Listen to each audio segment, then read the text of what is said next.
I welcome you here this morning.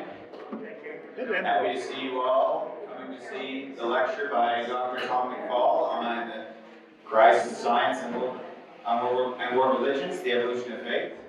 A few things before we begin. This is being recorded just for your information. Camera's back there. If you don't stand up or heckle the speaker, then you won't be in the recording. Yeah. Books are available over there.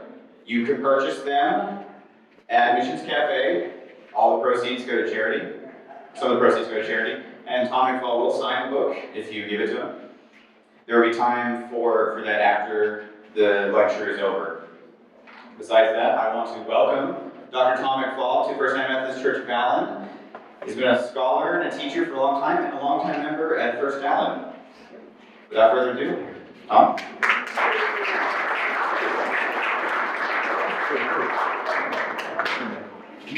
Can you all hear me back there? Henry, can you hear me? Good. Well, it's wonderful to be back again, not only to reacquaint myself with so many people that Sally and I knew and still consider friends before we left. A little bit of background about me. I've been, I think, working in the field of comparative studies, religious studies, since Noah's Ark. I mean, that's how far back I was since church. And I've had the good fortune to be able to write in this area over the last 20 years. In fact, I'm sort of officially retired, but that means I don't have to go to committee meetings. I get to teach, yeah, you know, exactly. If you're in higher education, you know exactly what that means.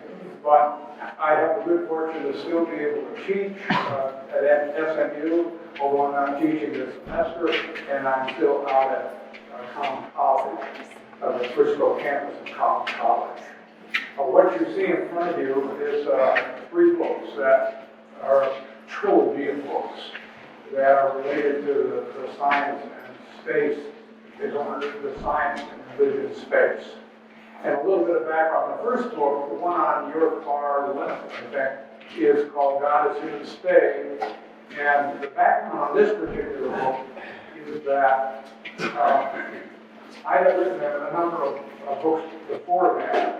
And when I finished a book called The Future of God in the Global Village, back in, I think it wasn't as far back as Noah. I think it was more like the prophet Samuel, but nonetheless, I had a friend who came up to me and said, you know, you've done some writing in this area, but there's one thing that you left out.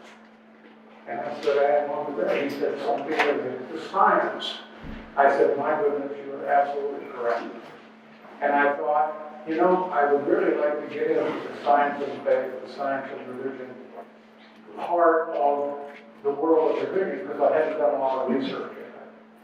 And in the church where I was attending back in the Chicago area, I had a very, very good friend by the name of Adam Lubbers. And he and I were in the same Sunday school class and have known each other for years and years. And he is a really respected physicist, PhD, got a lot of patents, both national as well as international.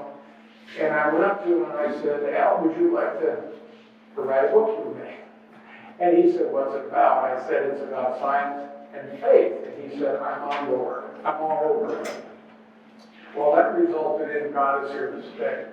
And the question we asked was, if we take a look at the hard evidence, can we make the case that it's better to explain the origin and continuation of the universe in terms of a creative intelligence called God, or in all this just happened randomly?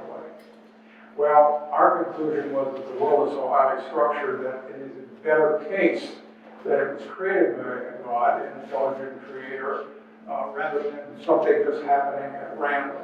If it was random, it'd be fine. I just went out. There we go. If it's random, there, I'm not going to hit half, you're going to get the birds. And that's going to be it. Okay, so basically, I need to stop fiddling around with my teeth. But anyway, and after that, first book, we realized that there's a lot of randomness that occurs within a highly structured environment. And most people, for example, if I ask them how you meet your spouse, they would say, well, I was at this party one night, or was over at this location, or blah, blah, blah. And it wasn't expected to have happened that way, but that's how it happened. That's an incident. There are all kinds of incidences of randomness in life. So just imagine yourself standing at the beginning of the 1900s and trying to predict World War I, World War II, the Great Depression, the Cold War, the rise of ISIS, and so it would almost be impossible because there were so many events that occurred that were unanticipated, that were unpredictable, and that's basically what randomness means, unpredictability. So we basically wrote a second book in 2017 on that.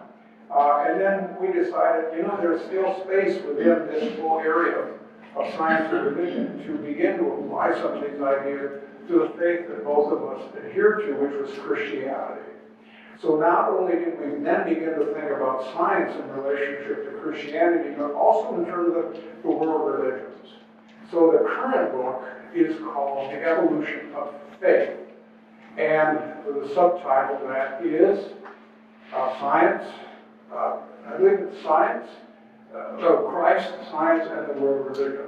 So we specifically wanted to highlight the word Christ because we had done the science and added the world religions as well because we wanted to focus beyond Christianity. But it's Christianity in relationship to science and the world religions. And that's the way to begin to think about it. All right, now once we did that, should you be interested, I'm going to put in a pitch here, should be interested in purchasing a book, all three of them will be here, and I'll make an offer you can't refuse. No, I don't want to go there. That sounds too huckstrish. But I just wanted to say that there are sales here that are going to go to support First United Methodist Church of Allen. So if you decide to do that, if you haven't already done so, that will help out activities in the church here as well. So that's just part of it. So let's move along and I'm actually get into the substance of this. So what you see in the upper right-hand corner here, some of you probably know this by sight. What is that? That's the Janauary. And my friend Al and our wives, Sally and Joyce, were in 2016 took a trip to Alaska. And we are part of what you call the 20% club. That means 80% of the time the Denali is clouded over and you can't see it. That's what it looked like when we were there. An absolutely beautiful day. And if you've had the opportunity to travel to Alaska, then for all intents and purposes, if you want to do this, many of you may already done it already, take an experience to try to visit Denali. It's the word Denali is an Indian name for the big one, the high one is actually it. And it is truly majestic. And it was really out of that experience. In fact, this is typical of the two books that Al and I wrote. There was always some personal experience that triggered our thinking in a totally new direction. And we began to ask questions. And these 4 questions up here are called the big questions. My goodness, look at this majestic mountain. And of course, we had done a number of travels around the world to see the Matterhorn. I've seen the Colorado Rockies and Lake Louise and so on. And if you've had the opportunity to do that kind of traveling, you know that those are some of the most wonderful travel memories and experiences you can have. But the question that came out of us was, how do we understand nature? Where did it come from? How does it operate? And once we had raised that question, standing in the faith that we did, we asked another question, which is also an extension of the 2 books we had written previously, and that is there some kind of a force or power that is greater than nature? And the third question, how does this spiritual power relate to nature? And then the fourth question is, how does it relate to humanity? So the first question, really, in terms of our curiosity, led us to think more about science. But the last 3 questions are really kind of theological or religious questions, if you want to think about it that way. So it was out of these 4 questions that we began to develop some ideas. The first one is that there are 2 assumptions we made about our human situation, or what some people would refer to as the human condition. We believe that all people have within them a desire for a purposeful or a meaningful life, and that all of the great religions are attempts to provide a framework or way to, in fact, discuss and provide meaning to the people who adhere to it. So all of the great civilizations of the world, for example, give the members who are a part of those civilizations a sense of purpose and meaning. So if you go to India and you're a Hindu, Hinduism provides you with a sense of meaning and purpose in life. If you go to the Middle East, the same thing happens there. In addition, the core concepts of all the great scriptures of the world are the ones that shape cultures and civilizations. One cannot understand India apart from Hinduism.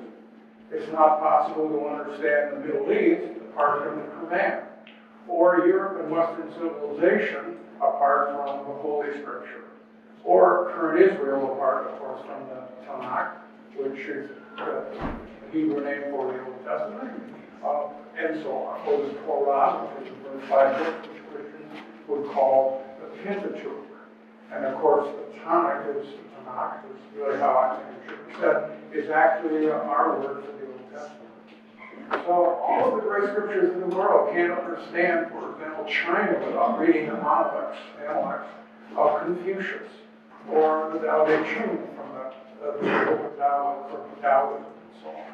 So all of these ideas, for all intents and purposes, that form not only the cohesion of worldwide cultures which come about in relative isolation from each other, but also provide deeply within each person a sense of purpose and meaning. And that is one of the assumptions that we make about all of us. We seek meaning and purpose in life. The other is that there is a universal reciprocity norm, which is just a fancy term for the golden rule. And if you study Immanuel Kant's version of it, it's called categorical imperative. And if you buy the first book, or look at page 145 and 146 in the first book, that white one over there, called God is Here to Stay, we list how the golden rule shows up in every major religion, and how it shows up in many of the philosophical traditions of the world as well, both Greek as well as Roman, and including some of the indigenous cultures that are to be found in various parts of the world, especially throughout Africa. So we believe that there is within all of us a desire to do good if we want others to do good to us. The desire not to be harmed if we don't want others to be harm us. And that seems to be universal. Now, that doesn't mean it's not honored in the breach, because it is frequently violated. But even after conditions of warfare have run their course, this universal reciprocity norms tends to resurface. And that society then begin to think about how they can return to some kind of a peaceful existence within themselves, or some kind of a peaceful coexistence as they relate to other nations. It just seems to be a part of who we are. And it can be demonstrated empirically that it is really there. So that, which is just a fancy way of saying whatever you believe is probably going to have an impact on how you act. And that's the way in which it's generally thought of. So if you're in a Muslim culture, what you believe will largely come out of the Quran, and that will influence how you will act as a Muslim. If you're a Christian, you see the parallel all the way. If you're a Hindu, you also see another parallel, and so on. So we begin the sense that we can work two terms. One is religion, and the other one is science. Now here's the big question. The big question is how to reconcile a modern scientific view of the universe with a pre-modern scientific view of the universe. There are about 100 plus, some say 150, different creation stories that exist and have existed prior to the advent of what we call modern science. Modern science, among most scientists, from A to Z, anthropology to zoology, if you want to think of it that way, have a pretty generally accepted consensus or view of the universe, how it began, how it evolved, where it is right now, with some anticipation of what the next stage of cosmic development might be in the sense of where the universe is going. So what we have, and this is true of our own faith, we have a book of Genesis that has a creation story in it of 6 days. So the question is, the seventh day God rests and so on. So here, the universe is created in 6 days versus the modern science view of the universe, which I will be talking about very, very shortly. How do we reconcile these differences? And how do people who come out of a faith position handle the tension that exists between the pre-modern views of how the universe began and developed and the modern view? If you read the book of Genesis, there's a day-by-day description of the way in which the various animate and inanimate objects of the universe were created. And in the book of Genesis, I believe that we humans were created before the sun. Well, that isn't the way modern science understands it. See, so there are all kinds of issues like that that are associated with the modern scientific view versus the pre-modern science. So how do we reconcile that? How do Christians deal with that tension? The next one has to do with the question of the pathway to salvation. And the word salvation tends to be a sort of a tricky term. The word salvation refers to generally what happens to you after you die.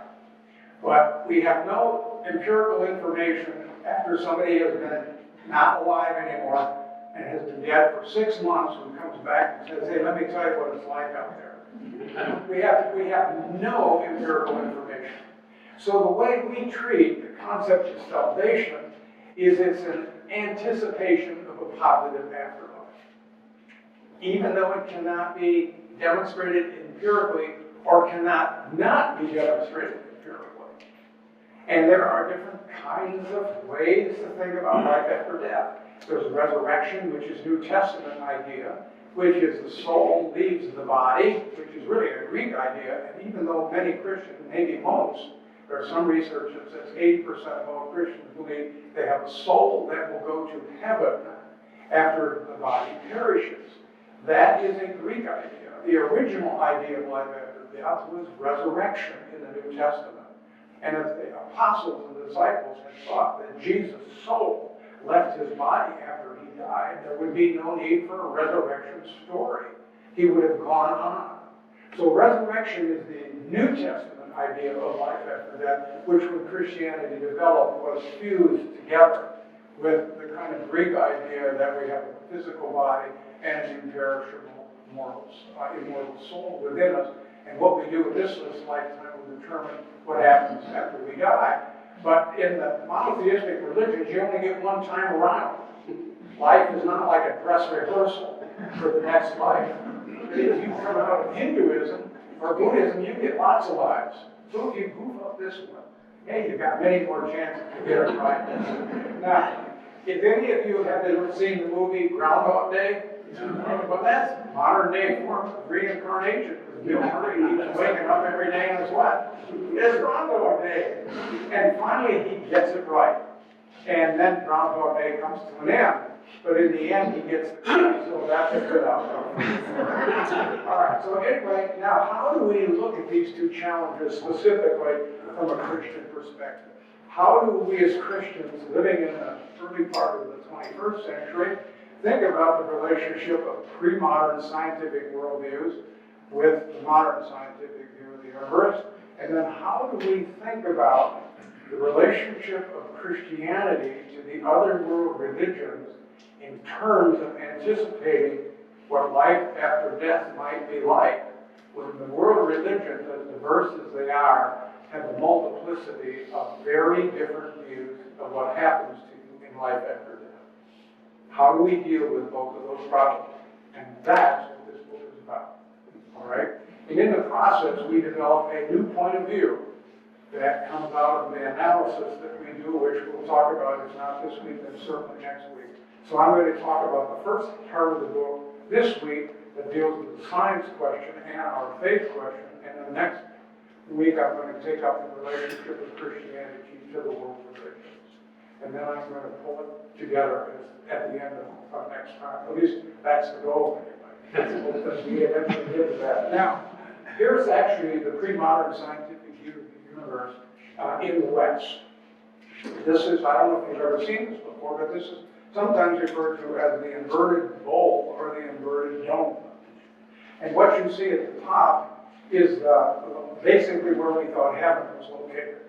So if you look up, somebody says, where's heaven? Most people will point up.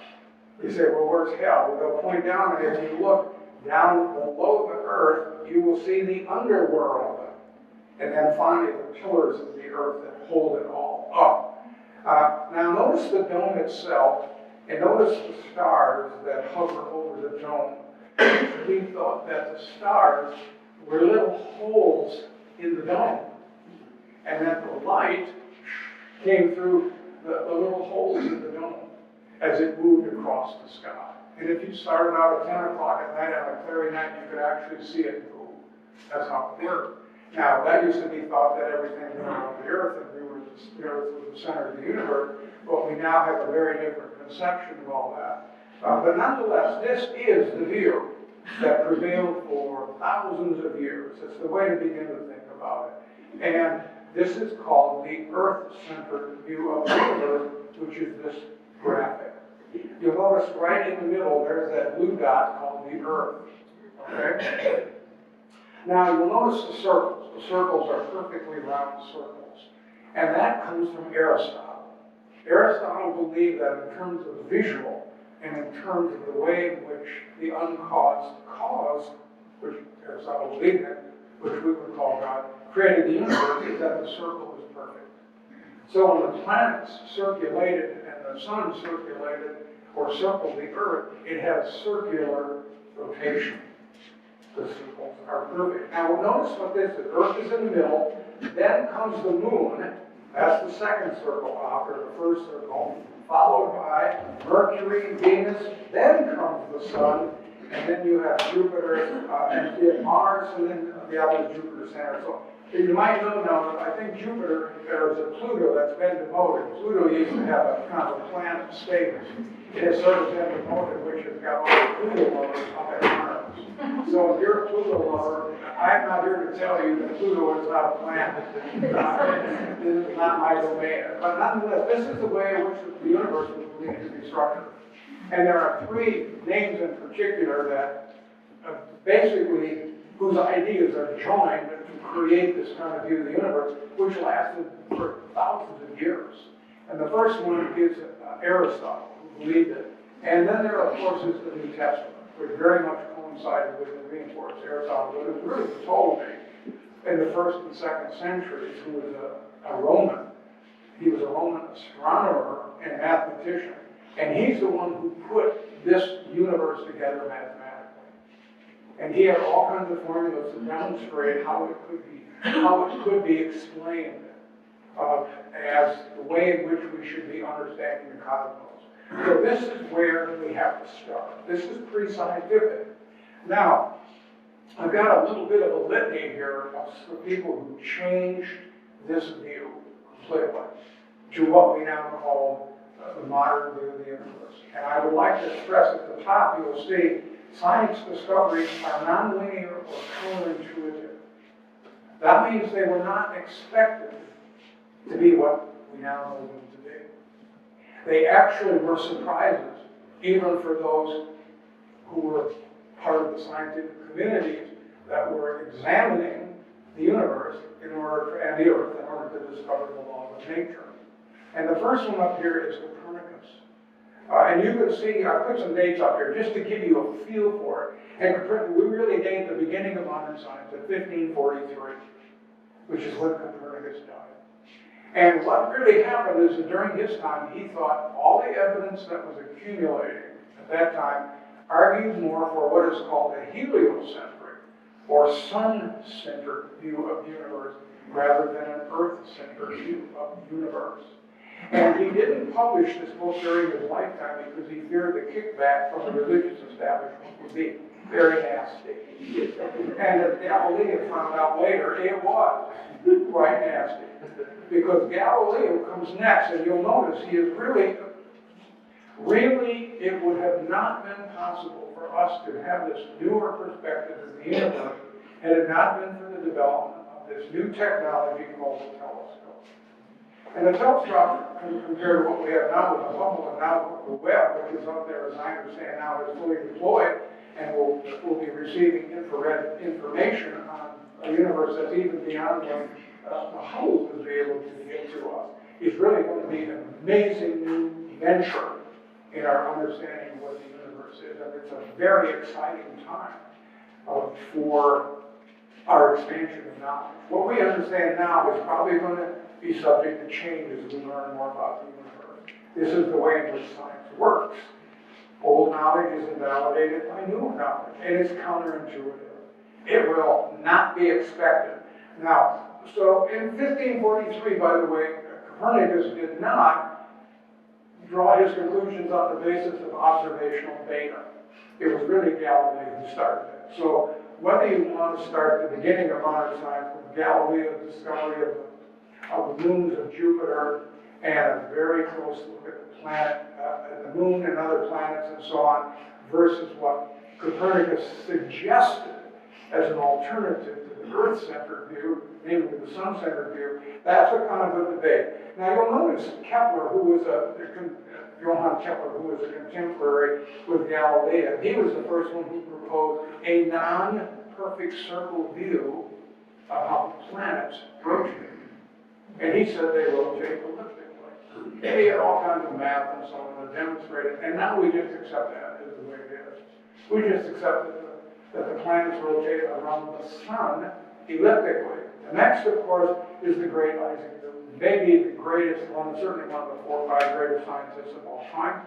And in 1687, he wrote maybe what is the most important science book ever written, which is called Principia Mathematica.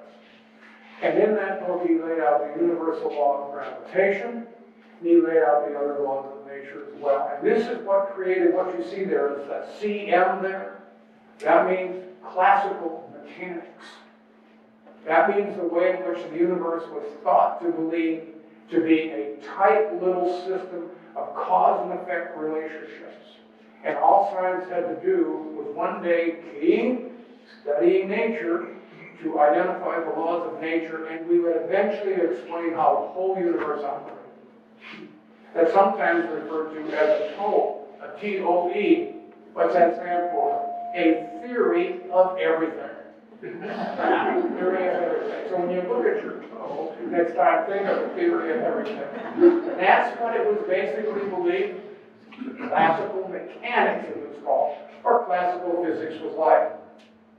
However, the fly in the ointment came with a couple of persons at the beginning of the 20th century who were doing work in subatomic research. The 2 important names are Rutherford and Bohr. They are the ones who put together what we understand to be the initial basic structure of not the macrocosmic world that Newton was working with, but the microcosmic world, which is the world of the atom. But it was really Heisenberg. You see his name here, Heisenberg, who developed what is called the uncertainty principle, which is the basis of quantum mechanics. And what Heisenberg said is when you look at the atom, the electrons that go around the nucleus of the atom cannot be predicted with precision. Neither the position of the atom nor the momentum of the atom. Now, I wish my friend Al were here to explain that better than I can explain it, because physics is his domain. But that introduced what is called the uncertainty principle. So we now know that our universe is made up of both certainty relationships of cause and effect and improbable or unpredictable relationships of cause and effect. And here's one that I always use. And I'm always looking for good analogies, so if you're out, be sure to share them. And it's this. Let's say you were standing on top of a 10-story building, and I would see you had this heavy rock and you had to get rid of it. And I would say, well, just throw it over the side. He would say, sure, I can do that. Now, if you did throw it over the side, we know it would fall how? 32 feet per second squared. That's the universal law of gravitation. And that's who gave us that. That's Isaac Newton. Now I would add a little bit more. I would say something like this. I will give you $10,000 if you do it, but there's one little problem. I don't know if there's anybody down there, and it might hit them on the head and do serious damage to them. So you've got to take a chance. If you want the $10,000, do you want to throw the rock over knowing that you might accidentally but if somebody's seriously dead, and then maybe run the risk, possibly, of even being accused of involuntary manslaughter. So what do you want to do? The answer is, I can't predict that. I can't predict it at all. Now, coming this Thursday, I noticed ahead in the weather forecast, there's predictions of snow. I don't know if that's going to happen or not. And when I read the weather reports in the morning and it says 40% chance of rain, that's an improbable situation. I don't know if it will rain or if it won't rain, and it's all probability. There was a researcher, a weather researcher with Adam Lubbers, who developed what's called the butterfly principle. And what he tried to do in a very sophisticated computer with lots of variables in it, and he kept manipulating those variables to see how far into the future he could predict the weather. And he finally came to the conclusion that he could probably predict with reasonable accuracy up to a maximum of 2 weeks, and beyond that he couldn't predict anymore. Because the weather system is so complex that even the smallest little influence on the perimeter or the outer boundaries of the weather system over a period of time can alter the entire pattern. And he also said, therefore, it's impossible to predict because there's so much unpredictableness related to weather systems. And that again gets back to the example if you were standing in the year 1900, could you have predicted everything that was going to happen in that century? The answer is probably no, because there was so much unpredictability associated. Who could have predicted the rise of Adolf Hitler and Nazism in the year 2000 or 1902? Probably impossible. It took a whole First World War in order to make that possible. So I keep going off and on. If you can't hear me, let's just raise your hand. I'll do it next time. We get the speaker going a bit. But anyway, so we have an uncertainty principle, and life is made up of both certainties as well as uncertainties. When we have children, we have a pretty good idea of what the biology of human life is. But if you try to predict what your child's growth and eventual development will be like, who their spouse might be like, where they will end up in their occupation, how long they're going to live, what kind of life circumstances they will encounter, that's probably very improbable. We probably wouldn't want to do it anyway, because part of the fun is enjoying the process of seeing that happen. So we have, even in the example of our children, a structured biological environment, social environment within the family, cultural environment, religious environment, within which a child grows up with a great deal of uncertainty. So you can take the uncertainty principle that was associated with Heisenberg, and you can expand it to world history. And the more the human element is included in the unpredictability or uncertainty principle, the more unpredictable the future will be. Anybody want to predict who the next president will be? I'm really not that before. I'm really not looking for an answer. But who'd have thought, if you look back over the election, this last election or so, who'd have thought in the last 10 years our society would be going what it has been going through? Who would have predicted COVID, which basically shut us down for over a year, the whole world, in fact, and it's still problematical in so many areas, even though we have vaccines and boosters to try to cope with it. So what you have is here, then of course Einstein, the great Einstein, the theory of relativity, which argues that space can be bent. I have no idea how you bend space, but nonetheless that's it. And then finally, it was really Hubble who gave us the age of the cosmos. And it was Hubble who did his work with redshift. That you may be familiar with the term. Is the farther you go out and the more the red dims, the greater is the distance into the path when the universe started. And as a result of his research, we ended up with what is the age of the cosmos. And in addition to that, one of the really discoveries, great discoveries of the Hubble telescope, is that there are multiple galaxies in the universe. Not just a few galaxies, but billions of galaxies that contain billions of stars. Billions and billions, remember that? Billions and billions. Contain billions of stars which contain billions of planets going around billions of stars and billions of galaxies. This is an extraordinary universe that we live in. And then finally, it was Darwin who gave us the theory of evolution as part of our understanding of modern science. And with the discoveries that were made by McFaul, who did work with reproduction from one generation to another generation, he worked with plants in particular. And then finally, the work I think it was Crick, was that who it was, who developed the theories of the DNA and the double helix and so on. So all of us have about 25,000 genes in it that are really the sort of triggers, if you want to think about it, that made us who we are as individuals. And those combinations of 20,000 genes can be coupled in a way that we have over 3 billion possibilities of becoming who we are. My goodness, what an extraordinary complex universe from the macro level all the way down to the micro level. So let's move ahead. Here's what we now think the physical universe is like. It started with the so-called Big Bang about 13.8 billion years ago, and our universe is 92 billion light years wide. That's going at 186,000 miles a second for 92 billion years. That's a pretty big place.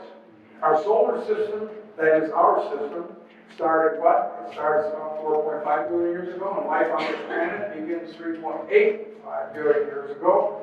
And finally, we human beings came out of Cro-Magnon or Neanderthal about 200,000 years ago, and Cro-Magnon and Neanderthal are no longer around. There's a lot of speculation about how we human beings triumphed over them, whether we absorbed them through marriage or we just, I hate to say it, got rid of them through warfare.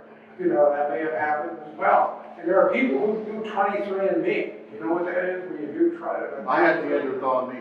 Do you have Neanderthal? Neanderthal. I didn't say that. I have to, nonetheless, that was an insult. Okay. Anyway, people who are discovering, they have, like Henry, have Neanderthal, and so on.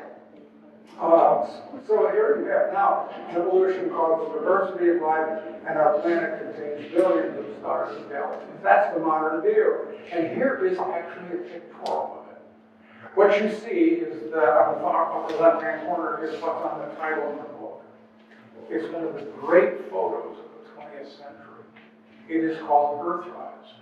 We're used to sunrise in the morning if we get up early enough to see it. But as astronauts in Apollo 8 came around the moon, they took this picture. It's the first time it had ever been seen from outer space. That's an extraordinary picture. Over to the right, upper right-hand corner, is really our solar system, and we are the third planet from the sun. We are in what's called the Goldilocks zone. And that means all 22 factors that make life possible on this earth have to be in perfect sync and balance. And alter them even 1%, oxygen in the air, the seismic activity on the Earth, the ozone layer, the relationship of the Earth to the moon, and so on and so forth. We simply would not exist, or carbon life as we know it on this planet would not exist. But we are in that Goldilocks zone, and so far we know we are the only species in the universe that has the capability of intellectual self-reflection. It doesn't mean that there's not life somewhere else in the universe, but life can come in lots of different forms. But to our knowledge, we first of all don't know if there is even any form of life anywhere, although the probability is pretty good that there is. And secondly, whether there is intelligent life that's associated with that form of life, and so on. So as far as we know from a scientific perspective right now, we're it, folks. Wouldn't it be amazing if this is the only planet on which there was what we call intelligent life in a galaxy or a cosmos that contained billions and billions of galaxies? In addition, here's another issue. Time and space were created in the Big Bang. And the cosmos of time and space keeps expanding. What's it expanding into? Well, that's, my friend Al says, that's a question you can't answer. Because all we have access to are the 4 dimensions that we live in, time and space dimensions, height, width, depth, and time. But beyond that, we have no idea what the other kinds of issues are, we take up that issue by the way of the God and randomness book. How do we explain the nature of the universe beyond the four dimensions that we live? Notice lower left-hand corner, we are in the suburbs of our galaxy.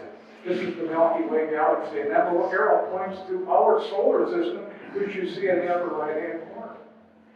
And then if you take a look at Hubble, what you see is a kind of an idea of our galaxy, that little square up there in the upper right-hand corner of that slide, is just one of gazillions of galaxies, or billions of galaxies.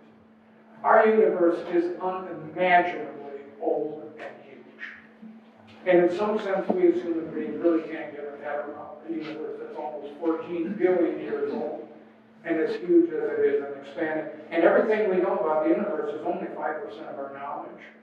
Whereas 95% we don't know that includes dark matter and dark energy. And if you want to make a name for yourself, here is where you can do some real research.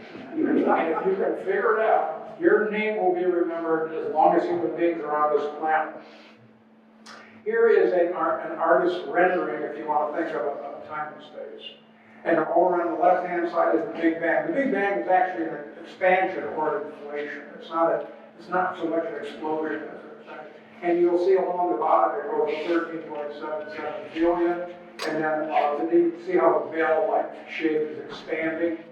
And essentially this is where we are today. And it's going to keep continuing to expand. And one of the interesting things about dark energy and matter is that supposedly gravity acts to pull objects toward itself. But instead the universe keeps expanding. So the question is, how does this happen? And there's a lot of speculation that dark energy has something to do with it, dark matter, that is sort of almost anti-gravitational, that allows for the continuing expansion. And you think how vast this universe is. We're getting light from solar systems and from galaxies that may have gone into existence thousands of years ago, literally millions of years ago.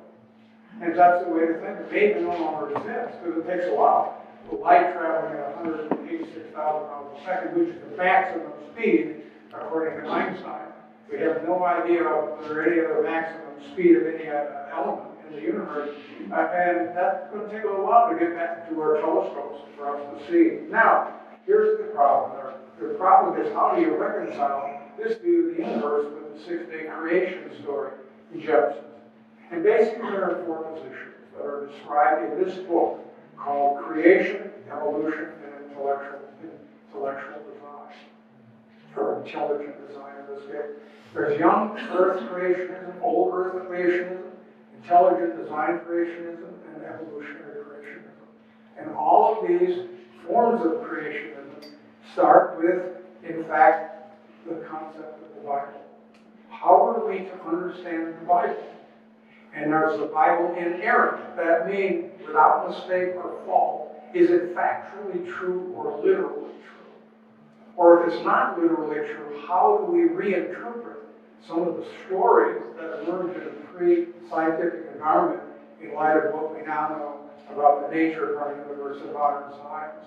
The second one is evolution. And here's a really critical question. Did the physical objects and living organisms in the universe evolve and diversify from the moment of the Big Bang, including we humans, or were species created by divine command, that is, ex nihilo, or out of nothing? The biblical story is that they're created out of nothing. The evolutionary story is a process that led from one species to another through the laws of reproduction. If you have 4 children and 3 of them have brown eyes and one has blue eyes, you're going to say, what?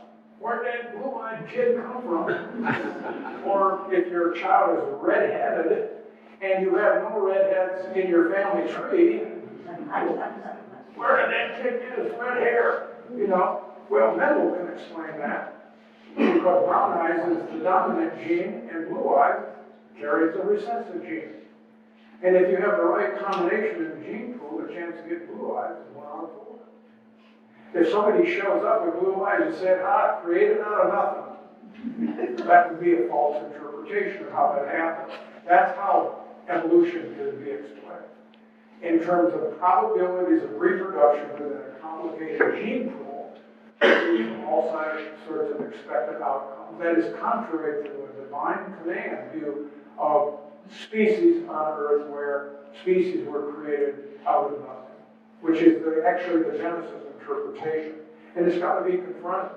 So basically what we end up here with is a kind of what's called a 4x4 table. You'll see the Christian position on the left side. The young Earth creationism, old Earth creationism, intelligent design creationism, and evolutionary creationism. We analyze this in the book pretty extensively. And across the top, you have three possibilities. You can accept the modern theory of the physical evolution and its timetable, 13.8 billion. Then you can accept the modern theory of biological evolution within the physical universe and its timetable. And then you can accept whether or not the only pathway to salvation must go through Christ. And there are, I'll get to that not this week, but next week, because that's a very, very important issue. And how we as a Christian community not only understand how science evolved, but how science can be applied to the world religions and how it affects our view of salvation, which nobody really has any empirical data with regard to what's out there, but nonetheless people have anticipation of what will happen after they die. We have to take that on. So what you'll see under basically the first column on the left, not the Christian position column, but the first column next to that, young Earth society does not accept the evolutionary timetable. It does not accept biological evolution, and it believes only salvation comes through Christ. Old Earth says, yes, we will accept the timetable of the physical evolution, but we do not accept the biological evolution idea because there are gaps in explanation, and therefore there is a possibility of holding on to the divine command theory. That group of people also accepts that only Christ is the way to salvation. Then there's intelligent design traditionism.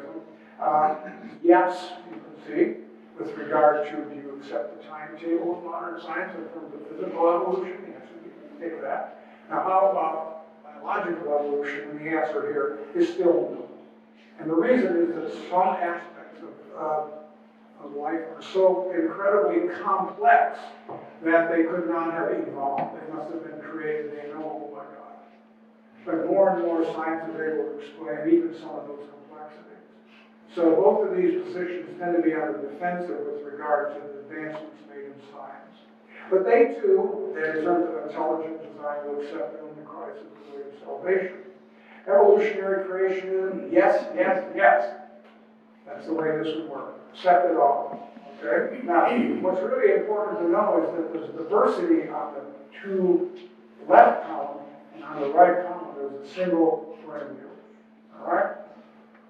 Now, my friend Alan and I put together this table that compares the four different perspectives against what is the best way to do science. And we use National Academy of Sciences criteria and compare the four different schools or perspectives against how science should be done. And we just scored a 0, 1, 2, or 3, depending upon how close the interpretations of these four positions, creationism positions, squared up against the procedures described by the National Academy of Sciences. We gave them numbers, 1, 2, 3. And this is really the creation of Al's table, and you'll see under number 24, it says, explanations cannot be falsified, 0, 0, 0, 0, and that just simply means that no matter what affirmation an individual makes about the nature of knowledge, nobody stands outside their brain to be able to look inside of the brain to see what assumptions are at work. Even in hardcore science, there are all kinds of assumptions, sometimes as much unconscious as conscious, about how the universe works. And there's no way to ultimately either verify those assumptions or falsify them. One or the other. So all four schools get that 0. But nonetheless, we do an average here, and what you see is young Earth creationism is 0 in compared to in relationship to the National Academy of Sciences, because it's totally literalistic. Everything's literalistic. If the Bible says 6 days, it's 6 days. And you can find lots of passages or some passages that say, well, how long is a day? The answer could be, well, a day is 1,000 years. Well, if it's 1,000 years, then the universe is 6,000 years old. That's how you get a 6 to 10,000 day creation story. Some people will say, think of it this way: if a day equals 2 billion years, and the universe is 14 billion years old, then you've got a way to protect and preserve the 6-day creation story, because the first day was 2 billion years old. And the second day was another 2 billion, and so, but that is called mental gymnastics. That is stretching definition pretty far. So you can see, young Earth creationism, 0. Old Earth creationism, 23% in conformity with the National Academy of Sciences criteria, intelligent design creationism, and evolutionary creationism, and we give it 96%. It's very, very close. Now, basically, here's our summary, and then we'll have 5 minutes for questions. And this is sort of the end of the lecture today, which sets it up for next week. Okay? Number 1, our universe is unimaginably open large. And from a theological perspective, the God who created this universe must be even greater and more amazing. Think of it that way. And also, all you have to do is to go to the 8th Psalm, which says, "My God, how majestic is thy name in all the earth." And I have a good friend who's down at Highland Park United Methodist Church who says, the modern view of science enhances or enriches Psalm 8, which is not a bad way to say it. Because from a theological perspective, the sheer size and age of the universe, which was created by a power that is greater than the size and age of the universe, must be some extraordinary power. That's amazing. Science, all right, is stimulating the steady growth of the global village. Now, the global village is a term that's been around for 30 years or so. It basically means that electronic communication and mass transportation are transforming our planet in a way that never existed. That's unprecedented. And individual cultures and civilizations that emerged in isolation with different worldviews and different religions no longer exist in isolation. If you want to find out anything about a world religion, it's a key away on your computer. And if you want to find out about Baha'i, type in Baha'i or URL, your address bar, and you'll get all kinds of websites. And if you're not sure you understand the language of Arabic, which I suspect most people in here don't, myself included, just hit your language translation key. It comes in English. Everybody has instantaneous access to all of the great religions of the world and translating the great scriptures of the world at the touch of a finger. This is a different planet. In addition, it used to take, 3 months to go across the Atlantic Ocean in a ship, and you weren't sure if it even fall off the edge of the earth or not. Now we can go to Europe in 6, 7, 8 hours, anywhere we want. Travel around the earth. What's happening is the religions of the world, all of them are experiencing what's called diaspora. They're all spreading out.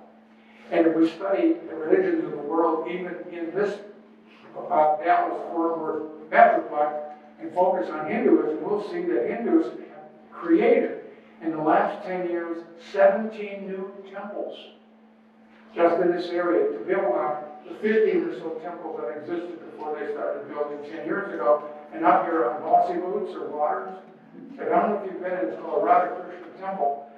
It's gorgeous. There's always somebody there more than happy to explain to you what all is going on inside, if you want to go in. So I always say to some people, if you're looking for something to do Saturday afternoon, take a ride over to the Christian temples, talk to somebody on the inside. Muslim mosque, we know, is down here on Waters as well, and so on. So our planet is becoming more diversified religiously.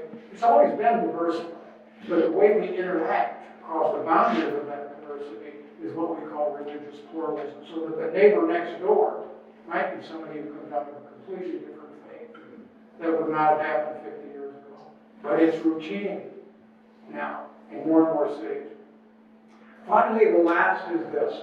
How are we to understand this phenomenal God in relationship to our growing perception of the variety of world religions that populate Earth, and how does Christianity fit into this growing global awareness?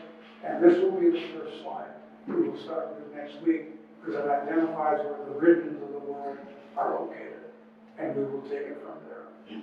I will stop here and ask, does anybody have any questions? We have about 5 minutes left. I think you have to leave at 10:45 to go to